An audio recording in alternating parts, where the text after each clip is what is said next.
ना rent etcetera. गरीब इंसान के पास ना एसेट होती है और ना ही लायबिलिटी, वो बस सर्वाइवल के लिए काम करता है। एंड आई फील कि हमें उन तक फाइनेंशियल नॉलेज पहुंचाना चाहिए। फिर आते हैं मिडिल क्लास लोग जो अमीर बन सकते हैं पर ये एसेट्स खरीदने की जगह लायबिलिटीज खरीद लेते हैं। इन्हें सबसे पहले पैसे आते हैं सैलरी से या फिर सेल्फ एम्प्लॉयमेंट से, और ये पैसे आते ही लायबिलिटीज में चले जाते हैं, जैसे कि कार की ईएमआई, होम लोन की EMI, credit card bills, phone की ईएमआई एक्सेट्रा। और उसके बाद आते हैं फिर घर के खर्चे जैसे कि इलेक्ट्रिसिटी बिल, दूध का बिल एक्सेट्रा।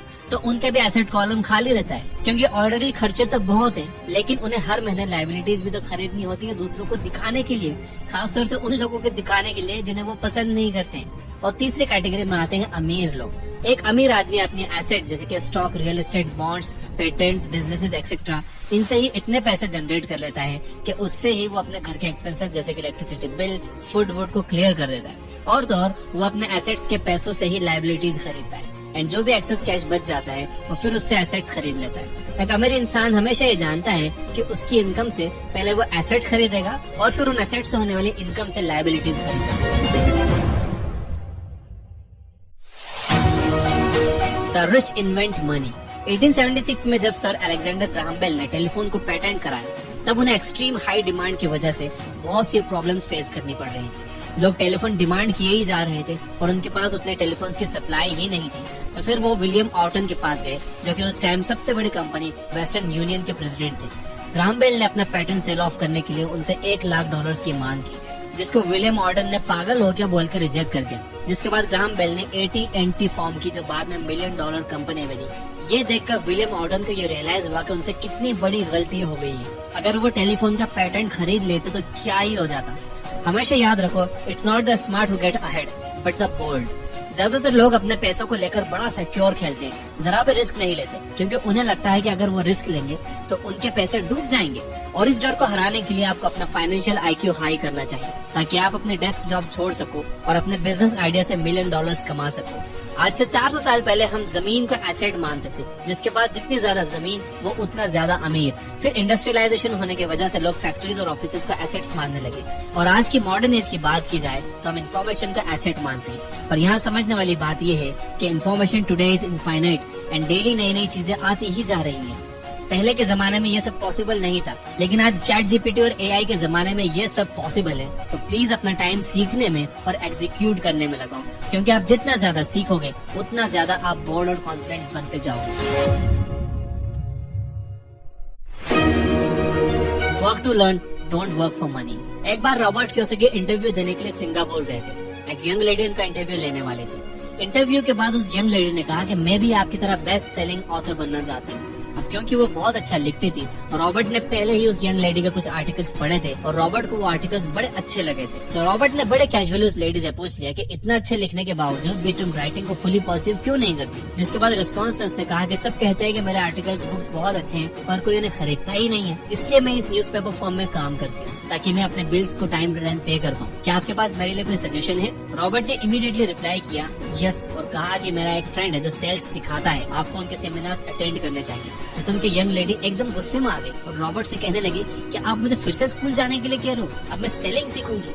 तो रॉबर्ट ने कहा कि सीखने में क्या बुराई है? तो उसने कहा कि मैंने इंग्लिश लिटरेचर में मास्टर्स किया है, आई एम अ प्रोफेशनल, और वैसे भी मुझे सेल्स के लोगों से सख्त नफरत है। ये बात बोल के वो अपना ब्रीफकेस पैक करके जाने लगी। रॉबर्ट ने एक कवर देखा जो वो लेडी लेकर आई थी, जिस पर लिखा था Robert Kiyosaki, best selling author of the book rich dad poor dad. Robert ने उससे कहा कि ये देखो तुमने क्या लिखा, best selling author. I am not the best writer, मेरी राइटिंग स्किल्स भी इतनी अच्छी नहीं है, पर I am a good seller. तुम्हारी राइटिंग भले ही अच्छी हो, बट अगर कोई इसे खरीदेगा ही नहीं तो क्या फायदा, और सेल्स सीखने में क्या बुराई है? ये सुनकर उस यंग लेडी की आंखें खुली की खुली रह गई। रॉबर्ट कहते हैं कि आज हमारे आसपास बहुत स्मार्ट, एजुकेटेड और टैलेंटेड लोग हैं, पर मैं बहुत बुरा फील करता हूँ उनके लिए कि इतने टैलेंटेड होने के बावजूद भी वो इतने कम पैसे कमाते हैं, क्योंकि वो लोग काम करते हैं ताकि पैसा कमा सके, जबकि आपको ऑब्जेक्टिव पैसा कमाना हो तो आप अपने स्किल्स पर मास्टरी कैसे अचीव कर पाओगे? याद रखना, लोग हाई एंड पे सिर्फ और सिर्फ स्पेशलाइज्ड नॉलेज को करते हैं, एंड स्पेशलाइज्ड नॉलेज कैसे आती है? Through learning and making a lot of mistakes in small niches. Mind your on business. 1974 में मैकडॉनल्ड्स के ऑनर रे क्रॉक को यूनिवर्सिटी ऑफ टेक्सास में इनवाइट किया गया था। वहाँ सारे स्टूडेंट्स जो MBA परस्यू कर रहे थे हॉल में पहुंच गए। उन्हीं स्टूडेंट्स में से रॉबर्ट का एक फ्रेंड भी वहाँ हॉल में प्रेजेंट था। रे क्रॉक ने एक बहुत पावरफुल स्पीच दी एंड सब स्टूडेंट्स बहुत मोटिवेट हो गए थे और फिर फाइनली हॉल एडजर्न्ड, यानी कि सब अपने अपने घर जाने लगे। कैजुअली स्टूडेंट्स ने रे क्रॉक को स्पीच के बाद उनके साथ हैंग आउट करने के लिए पूछ लिया। रे क्रॉक वाज वेरी काइंड एंड उन्होंने स्टूडेंट्स के साथ हैंग आउट करने के ऑफर को एक्सेप्ट कर लिया। रे उन स्टूडेंट्स के साथ कैंटीन में गए और वहाँ सब ने हाथ में अपनी बियर की बॉटल उठा ली। सब बियर सिप करने लगे। रे ने स्टूडेंट से एक क्वेश्चन पूछा, what do you think what business I am in. Students को लगा कि रे मजाक कर रहे हैं, सब हंसने लगे। रे ने फिर से सेम क्वेश्चन कहा कि आपको क्या लगता है मैं किस धंधे में हूँ। तो एक स्टूडेंट ने कहा कि वो कोई गधा ही होगा जिसे पता ना होगा कि आप बर्गर्स की फ्रेंचाइजी सेल करते हो। रे ने कहा कि मैं बर्गर्स बेचने के धंधे में नहीं हूँ, मैं एक्चुअली रियल एस्टेट के धंधे में हूँ। मेरा फोकस बर्गर्स बेचने पर नहीं है, बल्कि मेरा फोकस अपनी फ्रेंचाइजी देकर top spaces of real estate को अक्वायर करने में है।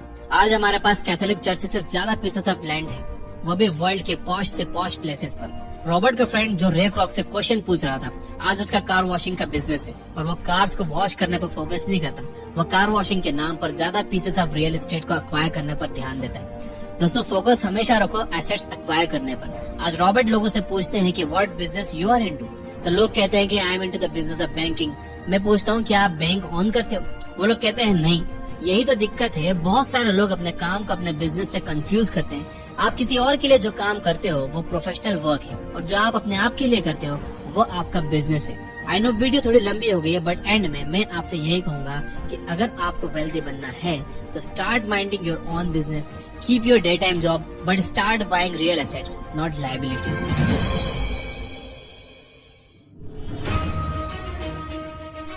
कमेंट में यस आई विल लिखकर अफर्म जरूर करना। याद रखिए कि अफर्मेशन से बहुत ताकत आती है। यहाँ तक ये वीडियो देख रहे हो तो मुझे सपोर्ट करने के लिए इस वीडियो को लाइक जरूर करना।